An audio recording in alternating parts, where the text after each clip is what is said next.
Aujourd'hui, on va parler d'un sujet important, les classes. C'est un peu comme des plans de construction pour nos objets. On va définir leurs caractéristiques et leurs actions. Comme ça, on pourra les utiliser facilement dans notre code. Par exemple, on pourra créer une classe sorcier pour Harry Potter et Draco Malfoy. Chacun aura ses propres sorts et pouvoirs. Dans cette vidéo, on va voir à quoi servent les classes en programmation, comment les créer et les utiliser, et un exemple avec un combat épique entre Harry Potter et Draco Malfoy. Allez, c'est parti, on se retrouve directement sur l'IDE. Avant que la vidéo commence, je voulais vous dire que j'ai créé un Discord pour s'entraider. Donc si vous avez des questions à propos des vidéos, ou d'autres questions en rapport avec la programmation, n'hésitez pas à le rejoindre. Vous trouverez le lien en description et en commentaire épinglé. Alors, avant d'organiser notre combat de sorcier entre Harry Potter et Draco Malfoy, il va falloir qu'on passe par plusieurs étapes. Alors la première, c'est de bien comprendre que C# est un langage orienté objet, et donc comme tout langage orienté objet, on peut créer des classes. Et donc d'ailleurs, dans C#, absolument tout est objet. On dit que quelque chose est objet à partir du moment où il est en fait l'instance d'une classe. Vous allez voir que les classes, on va pouvoir les instancier à de multiples reprises et les stocker dans des variables. Et donc ce fichier ici, programme.cs, ne dément pas à la règle, c'est-à-dire que programme.cs, c'est une classe. Alors, ça paraît un peu bizarre comme ça, mais en fait, depuis .NET 6, ils ont ajouté la possibilité d'écrire directement du code dans le fichier programme.cs, qui, en fait, ce code-là s'exécute en réalité dans une fonction main, dans une classe programme. Donc qui est en fait le point d'entrée du programme. Donc on va l'écrire de cette manière, c'est-à-dire qu'on peut aussi l'écrire comme précédemment, en l'écrivant vraiment la classe et la fonction main. Au moins ça vous permettra de mieux visualiser les choses. Donc pour commencer, on va donner un namespace à notre fichier programme.cs. Donc le namespace, c'est donc l'espace de nom, c'est là où on va pouvoir retrouver notre classe. De cette manière, on va pouvoir faire des imports d'un certain namespace pour pouvoir récupérer les classes qui s'y trouvent. Donc dans notre cas, on va le nommer ici les underscore class. Ensuite, dans ce namespace, on va créer une classe qu'on va ici appeler programme. Ensuite, on va ouvrir deux accolades.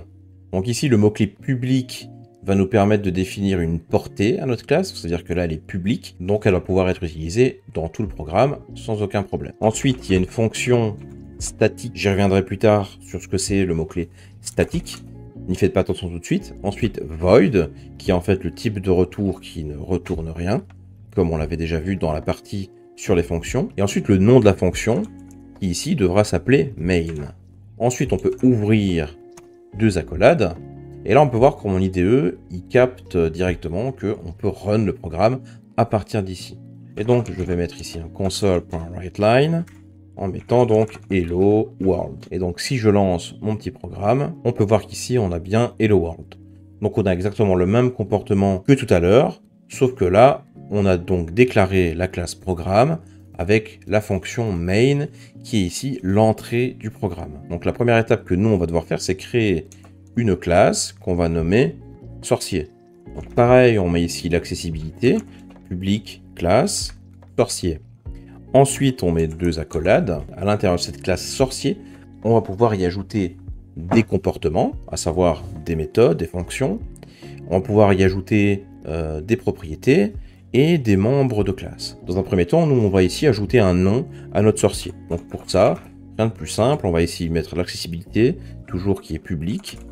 Ici, on va mettre le type string et ensuite le nom de notre variable qui est nom. À savoir que cette manière d'écrire une variable à l'intérieur d'une classe, ça s'appelle du coup un membre de classe. Donc du coup, maintenant, on va créer nos deux sorciers, Harry Potter et Draco Malfoy. Donc pour ça, on va enlever notre console.writeLine et on va ici créer une variable qu'on va appeler Harry, qui sera du coup une instance de notre classe sorcier. Et donc, pour créer une nouvelle instance, il suffit du coup d'utiliser le mot-clé new. Donc, facile. Ensuite, je vais pouvoir créer une nouvelle instance, de nouveau. Donc, la variable, je vais la nommer Draco et je vais pouvoir faire un new sorcier. Donc ici, j'ai deux sorciers qui sont stockés dans des variables différentes.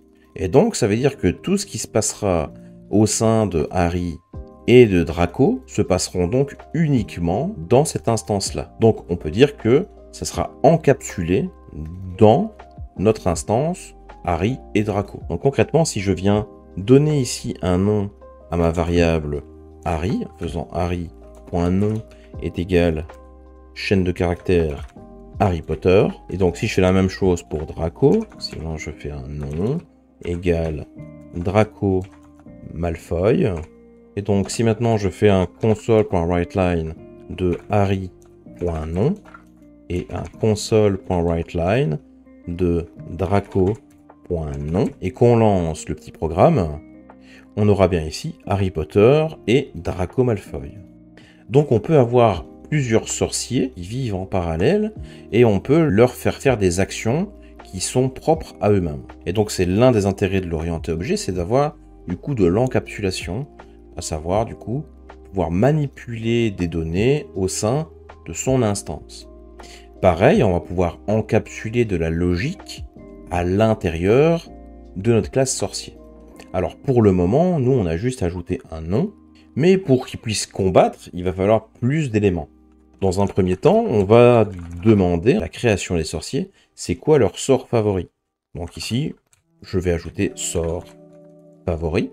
On va avoir besoin d'autres informations, comme par exemple son expérience. Donc, on va mettre ici public double expérience. Et donc maintenant, il va falloir à chaque fois dire voilà, Harry.sort favori est égal à, par exemple, expecto patronum, et mettre ici Harry.expérience est égal à 0 au début. Et on va devoir faire la même chose pour Draco. Sort favori est égal à, par exemple, Avada Kedavra.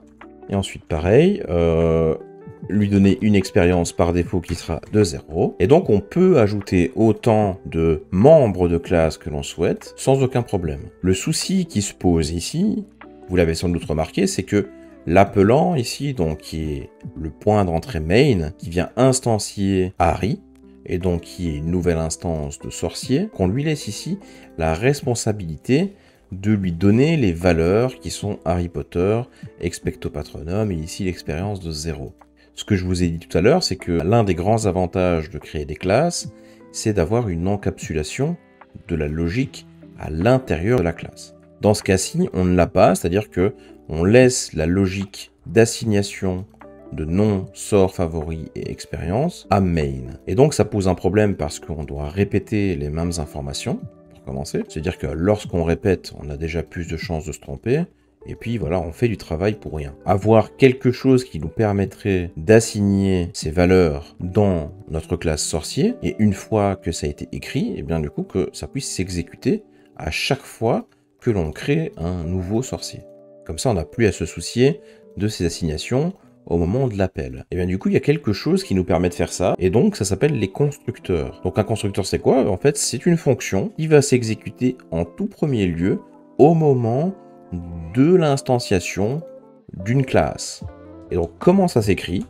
On va mettre ici l'accessibilité du constructeur, à savoir ici public, et ensuite comme une fonction, on va lui donner un type de retour, ici sorcier, sauf que on ne lui donnera pas de nom. On va directement mettre ici deux parenthèses et ensuite deux accolades. Et donc ça, ce sera le constructeur. Et donc, dès qu'on va faire new sorcier, la première chose qui sera exécutée, ce sera notre constructeur.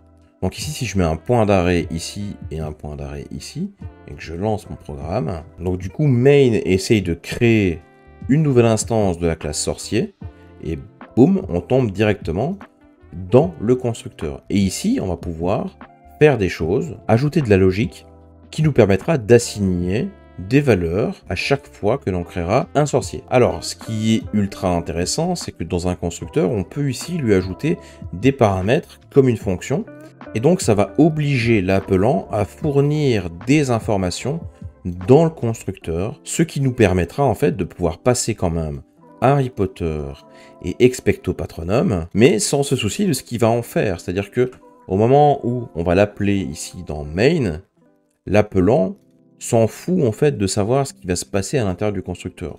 On lui demande simplement, donne-moi un nom et donne-moi un sort favori. Ensuite, ce qu'il en fait avec, c'est pas mon problème. C'est pas le problème de l'appelant. C'est à lui de s'en soucier. C'est à lui de savoir comment on doit construire un sorcier.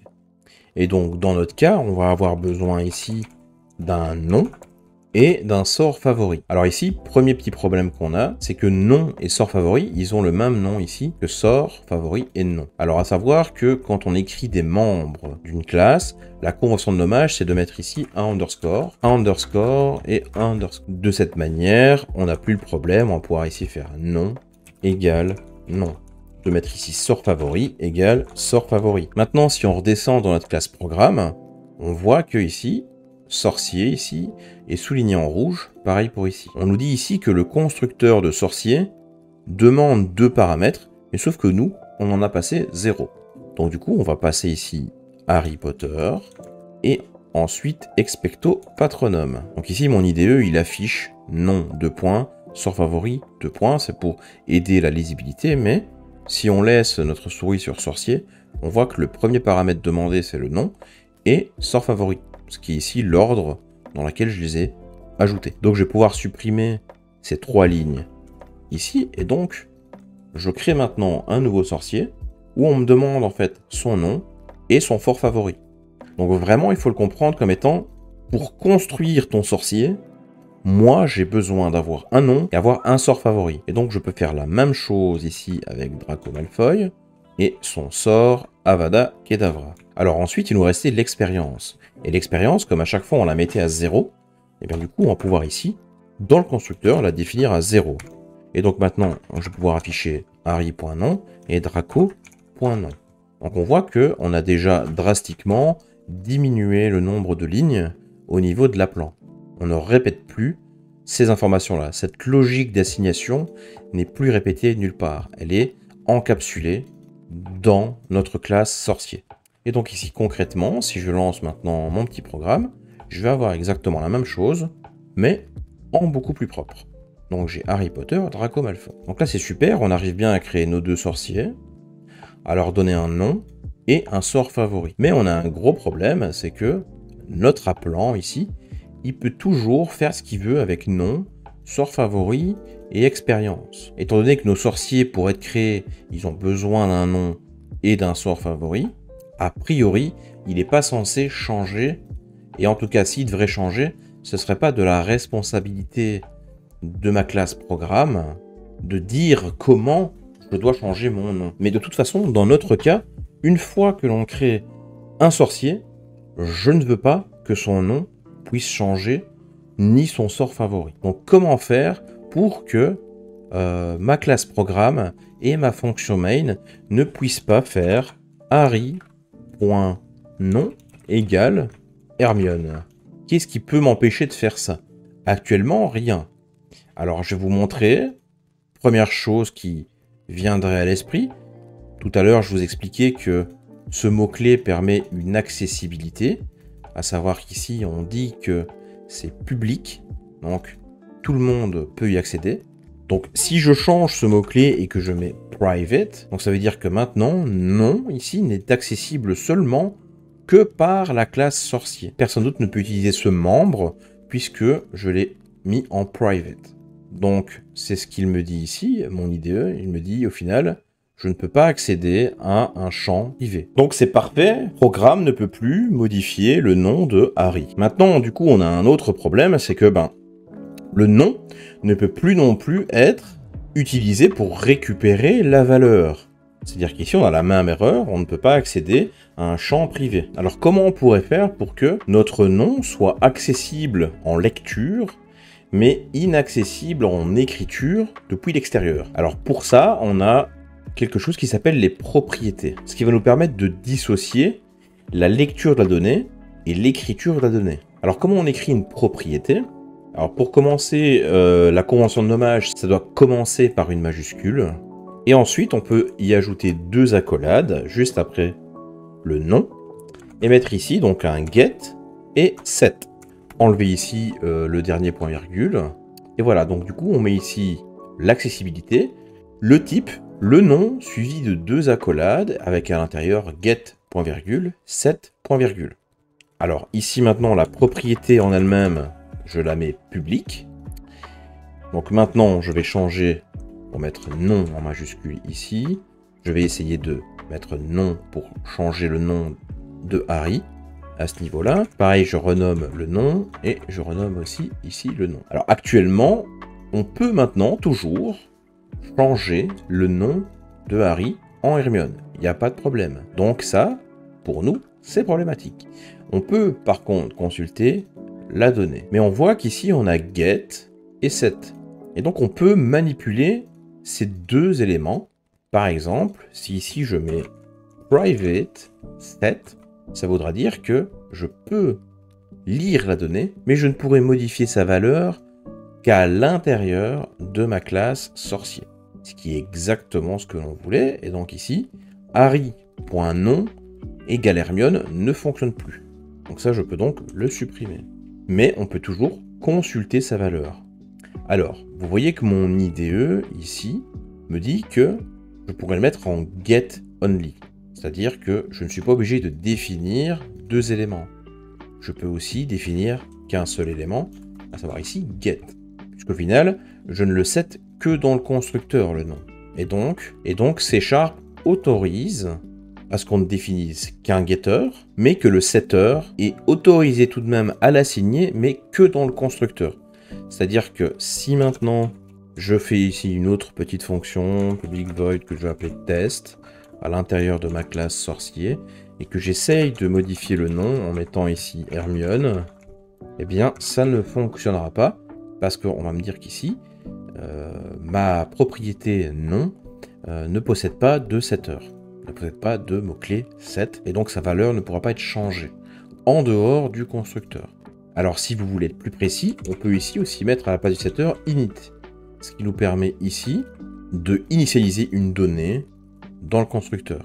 Mais ici, dans notre cas, on va juste supprimer le init et laisser un seul getter, puisque le nom ne devra jamais changer. Et donc on peut faire exactement la même chose pour notre sort favori. On va ici remplacer par un S majuscule, et ici juste ajouter un get. Ensuite on va renommer à ce niveau-ci sort favori, avec notre majuscule. Alors il faut bien comprendre que si vous n'avez pas besoin de récupérer une certaine valeur ailleurs que dans la classe, alors il faudra l'écrire de cette manière. Et même encore un peu plus loin, c'est-à-dire que si elle ne doit pas changer à l'intérieur du sorcier, ou de votre classe, il y a un mot-clé qui s'appelle read-only, qui permet de dire que cette valeur est read-only et ne pourra jamais être changée, même au sein de la classe. Concrètement, sort favori ne devra au final jamais être changé, et on ne va jamais l'utiliser en dehors de notre classe sorcier. Donc, sort favori, on va pouvoir le réécrire de cette manière, sort favori, enlever ici le get, et rajouter un mot-clé qui s'appelle read-only, qui nous permettra d'être certain que même à l'intérieur de notre sorcier, elle ne soit pas modifiable, hormis dans le constructeur toujours, où elle pourra être assignée une fois. Par contre, notre expérience ne devra pas non plus être accessible depuis l'extérieur, mais devra être modifiable à l'intérieur de notre classe sorcier juste après. Donc du coup, on va ici définir private à ce niveau-là, double expérience, pas de read-only. Pareil ici, j'ai oublié de mettre private, sinon on pourrait toujours y accéder en lecture depuis l'extérieur. Et donc maintenant, on va pouvoir enfin écrire notre première action, donc une fonction qui va nous permettre ici de lancer un sortilège, à savoir notre sort favori. Donc pour ça, on va donner toujours l'accessibilité. Ici, ce sera public. Le type de retour de type void. Et ici, on va l'appeler lancer sort. Et dans un premier temps, on va afficher quelque chose à la console en mettant ici le nom du sorcier et suivi de lance le sort favori suivi de point. Et donc ici, on peut faire Harry.lancer sort et Draco.lancer sort. Ensuite, on peut lancer notre petit programme et voyons voir ce qui se passe. Donc ici, on a bien Harry Potter lance le sort Expecto Patronum et Draco Malfoy lance le sort Avada Kedavra. Donc vous voyez bien que on appelle en fait la même fonction, mais on n'affiche pas la même chose. C'est-à-dire qu'on a retenu à l'intérieur de l'instance des valeurs qui, elles, sont différentes. Pour notre variable Harry, son nom c'est Harry Potter, et son sort favori c'est Expecto Patronum, et donc, quand on lance le sort de Harry Potter, et bien du coup, la valeur de nom n'est pas la même que Draco et son sort favori non plus. Donc on est bien encapsulé à l'intérieur de notre sorcier.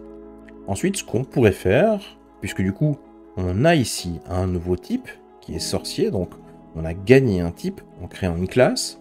On pourrait par exemple créer un tableau de sorcier en ajoutant ici Harry et Draco. Ensuite, on pourrait boucler sur notre tableau, ici du coup sur sorcier, et donc on aurait sorcier, et donc on pourrait ici faire sorcier.lance et sort, puisque du coup, un tableau ici, on peut stocker n'importe quoi dedans tant qu'on manipule le même type. Et donc, on gagne ici un type, et donc on peut le manipuler aussi dans les tableaux, dans des listes. Et donc si je lance mon petit programme, je vais avoir exactement le même résultat, mais en étant passé par une boucle for each. Donc ça à retenir aussi, c'est hyper intéressant. Donc on revient du coup à notre état initial, avec 2 fois la fonction lance et sort. Et donc ici, un truc qui pourrait être intéressant, puisque du coup, on est censé faire combattre ici Harry Potter et Draco Malfoy, ce serait de savoir sur qui on lance un sort. On pourrait demander de passer une instance de sorcier pour lancer un sort. C'est-à-dire que pour lancer un sort, on a besoin d'avoir une cible. Et donc ici, simplement, on pourrait ajouter dans notre console.writeline le nom du sorcier qui lance le sort, son sort, et on pourrait mettre ici sur, et là du coup notre cible, point, nom. Et donc maintenant, ma fonction lance et sort ici est en erreur parce qu'elle attend ici une cible. Et donc Harry, sa cible, ce sera Draco, et Draco, ce sera Harry. Et donc si je lance mon petit programme, je vais avoir ici Harry Potter lance le sort Expecto Patronum sur Draco Malfoy, et Draco Malfoy lance le sort Avada Kedavra sur Harry Potter. Alors avant d'aller plus loin, tout à l'heure je vous ai parlé du mot-clé statique, que j'y reviendrai, donc on va y revenir tout de suite. Vous voyez qu'ici, pour accéder à lancer sort, j'ai besoin de créer une nouvelle instance de sorcier. C'est-à-dire que là, je ne pourrais pas faire sorcier, point, et ici, écrire quelque chose. Par exemple, console.writeline, bien vous voyez qu'on écrit le type. Ça, c'est un type console, comme mon type sorcier, et j'accède à la fonction writeline sans faire un new console. Et bien ça, c'est parce que c'est en statique. Si on va voir ici, donc là pour accéder, j'ai fait F12, et on peut voir que la définition de la fonction writeline, eh bien c'est public static void writeline. Et donc de la même manière, si je voudrais par exemple écrire une fonction ici, static void test, et bien maintenant je pourrais faire sorcier.test, de la même manière que console.writeline. Alors à savoir que quand c'est statique, ça veut dire qu'il n'est lié à aucune instance, donc il partage toutes les instances. Donc par exemple, si je devrais ici changer ma fonction lance et sort en statique, je ne pourrais pas avoir accès à nom ni à mon sort favori, parce que j'essaie de récupérer le nom et le sort favori de mon instance. Et donc comme il est statique, il partage toutes les instances, donc il n'est pas capable d'aller récupérer nom et sort favori. Pour ça, il faudrait qu'il soit aussi statique. Mais donc, ça veut dire que quand c'est statique, admettons que je mettrai ici une valeur statique, private static double expérience, je ne pourrais pas avoir une valeur spécifique par instance de sorcier. C'est-à-dire que ça partagera toutes les instances de sorcier, l'expérience. Donc ici, par exemple, c'est clairement pas ce qu'on a envie d'avoir. Et donc, pour les fonctions, c'est la même chose. C'est-à-dire que là, statique, et bien du coup, ça partage toutes les instances. Donc, je ne peux pas avoir accès à un nom ni un sort favori qui, lui, n'est pas statique et donc qui est spécifique à une instance. Donc ça, c'est à bien comprendre. Donc, je vais enlever ici mon statique. Je vais enlever ma fonction test et je vais enlever mon appel à ce niveau-là. Alors maintenant, ce qu'il faudrait pour pouvoir s'attaquer, c'est d'avoir des points de dégâts et avoir des points de vie. Alors, on va créer une variable private qui sera pas read-only parce que on va devoir la changer la vie, on va devoir enlever des points de vie. Ici, ce sera en entier. Et je vais appeler ça vie. Ensuite, on va pouvoir faire une propriété qui sera publique et qu'on va appeler ici est mort, qui va en fait être calculée par rapport à la vie. Donc je vais pouvoir encapsuler une condition qui est en rapport avec la vie, à savoir que s'il est mort, ben c'est que sa vie est à 0. Donc il est mort dans le cas où sa vie est à 0. Donc pour les propriétés, on peut aussi ici faire une petite flèche et ici mettre directement notre condition. Donc vie égale 0. Donc dans le cas où vie est égale à 0, eh bien mort est vrai. Sinon il est faux. Comme ça me permet d'encapsuler cette valeur vie qui elle est privée à mon sorcier. Alors dans d'autres cas on pourrait la rendre publique si des conditions s'y prêtent. Mais dans notre cas, c'est pour bien illustrer la chose ici. Et donc, concrètement, on ne va jamais manipuler ici est mort. Et d'ailleurs, est mort n'est qu'en fait un getter. En fait, en gros, en mettant ici flèche et en mettant la valeur que l'on veut retourner, c'est l'équivalent d'un return. Bien, du coup, c'est une valeur qui va être calculée à la récupération de est mort. Mais je ne pourrais pas la setter. Et donc, je vais travailler avec est mort pour conditionner le fait de savoir s'il est mort ou non, sans forcément toucher à la vie. Moi, je vais simplement décrémenter la vie quand on va recevoir des dégâts. Et est mort, lui, sera auto-calculé lors de l'interrogation de cette valeur est mort. Donc maintenant, il nous faudrait bien une action qui nous permette de recevoir des dégâts. Donc ici, on va l'écrire, mais cette fois-ci, ce sera private. Donc là, la fonction ne pourra être utilisée qu'à l'intérieur de la classe sorcier. Il sera de type void aussi. Et on va l'appeler recevoir dégâts. Et là, ici, on aura notre dégât. Alors, ici, pour bien comprendre pourquoi c'est en privé et pas en public, c'est parce que moi, je veux juste faire un lancer-sort dans main. Et après, ce qui s'y passe à l'intérieur, moi, je ne dois pas m'en préoccuper. Et donc jamais je ne vais appeler recevoir dégâts via la fonction main, ni de qui que ce soit d'autre d'ailleurs, donc elle sera ici en private. Et donc dans recevoir dégâts, simplement ce qu'on va faire, c'est que on va prendre notre vie et on va lui dire qu'elle est égale à mat.max entre 0 et la vie moins les dégâts. Donc en gros ce que fait la fonction max, pour rappel, qui vient de la classe mat, qui est du coup une fonction statique, comme on l'avait vu, public static int max. Et donc que fait max en fait? Elle prend deux valeurs, 0 et une autre valeur, qui ici au final on pourrait l'écrire de cette manière-là, pour que ce soit peut-être plus visuel. Donc on a deux valeurs, 0 et vie moins dégâts. Et donc, imaginons que vie, après la suppression des dégâts, soit à moins 2 par exemple, et bien du coup, il prendra 0. C'est pour ne pas avoir de vie en négatif. C'est-à-dire que si j'ai 2 points de vie et que je reçois 10 points de dégâts, j'aurai 0 points de vie. Ensuite, on va pouvoir écrire dans la console qu'on a reçu des dégâts. Donc ici, concrètement, on va mettre nom. Donc le nom de l'instance courante qui reçoit les dégâts a reçu la valeur de dégâts qu'on a reçu. Et ensuite, on va mettre point de dégâts. Ensuite, on va pouvoir calculer si on est mort, en fait. Et si on est mort, on va afficher dans la console, eh bien qu'on est mort. Donc on va simplement mettre ici notre nom est mort. Maintenant ici, recevoir dégâts, il n'est appelé nulle part, donc on va l'appeler dans lancer sort. C'est-à-dire que là, je lance un sort sur ma cible, et donc maintenant on va appeler l'action recevoir dégâts de la cible.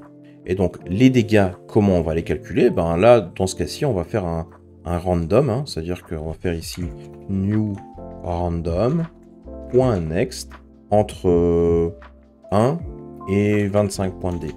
Et on pourrait ici, par exemple, checker si la cible est morte, alors on reçoit des points d'expérience. Donc on pourrait mettre ici expérience ++, qui va juste incrémenter de 1. Donc on pourrait par exemple l'afficher dans la console, console.writeLine, donc le nom de notre sorcier, a reçu 1 point d'XP, expérience totale, 2 points, et là on va mettre notre expérience. Alors, à savoir que dans une fonction, ici par exemple, je pourrais faire ici return. Et donc, même si c'est un void, je peux dire return de rien, mais du coup le processus va s'arrêter. Alors du coup ça veut dire qu'on peut inverser un if, à savoir que si je mets un cible est mort, mais du coup la négation de, donc si la cible n'est pas morte, alors je fais un return et je vais pas plus loin. Et dans le cas inverse, et bien du coup, j'écris la suite de mon code. Alors ça, c'est à vous de voir ce que vous préférez. Moi, personnellement, je préfère cette écriture. Donc maintenant, on va pouvoir essayer. C'est-à-dire que là, si on teste Harry.lancer un sort et Draco.lancer un sort, on devrait avoir tout le parcours qu'on fait ici à partir de là. C'est-à-dire qu'on lance un sort, ensuite on fait recevoir des dégâts, donc on reçoit des dégâts. Ensuite, on est mort ou pas. Si on est mort, alors on affichera qu'on est mort. Et ici, si on est mort, on affichera aussi qu'on a reçu un point d'XP parce qu'il a été tué.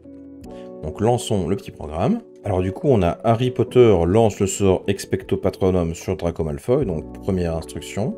Draco Malfoy a reçu 11 points de dégâts et Draco Malfoy est mort. Harry Potter a reçu 1 point d'XP, expérience totale 1. Ensuite, c'est au tour de Draco Malfoy, même s'il est mort. On pourra conditionner ça plus tard. Draco Malfoy lance le sort Avada Kedavra sur Harry Potter. Harry Potter a reçu 7 points de dégâts. Harry Potter est mort. Draco Malfoy a reçu 1 point d'XP. Expérience totale 1. Alors du coup, maintenant, ce qu'on pourra faire, c'est leur donner des points de vie de base. Parce que là, voilà, pour le moment, leur point de vie est à 0. Parce que la valeur par défaut de vie d'un int, c'est 0. Donc ici, on va leur donner, par exemple, 50 points de vie. Ensuite, on pourra ici conditionner, si on est mort, bien du coup, return. C'est-à-dire qu'on ne va pas plus loin, si on est mort, on ne peut pas lancer de sort, on est mort.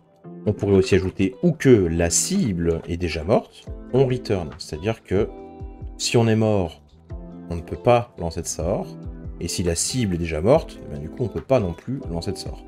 Donc, on return. Et donc maintenant, pour lancer le combat épique entre les deux, on peut faire du coup une boucle while qui sortira de la boucle à partir du moment où Harry Potter sera mort. Donc tant qu'il n'est pas mort et que Draco n'est pas mort non plus, alors ils combattront. Ils se lanceront des sorts l'un après l'autre jusqu'à ce qu'il y en ait un qui soit mort. Ce qu'on va faire, c'est qu'on va ajouter ici une console.writeLine en ajoutant une petite séparation à chaque itération. Et on va ajouter un petit thread.sleep qui va permettre de faire une pause dans la boucle. Et ici, on va mettre une pause de 5 secondes par tour d'attaque. Comme ça, on aura le temps de lire ce qui se passe dans la console. Donc je lance. Et donc du coup, on a ici Harry Potter lance le sort Expecto sur Draco Malfoy. Il a reçu 10 points de dégâts. Le sort Avada Kedavra qu'il a reçu 5 points de dégâts. Et ainsi de suite.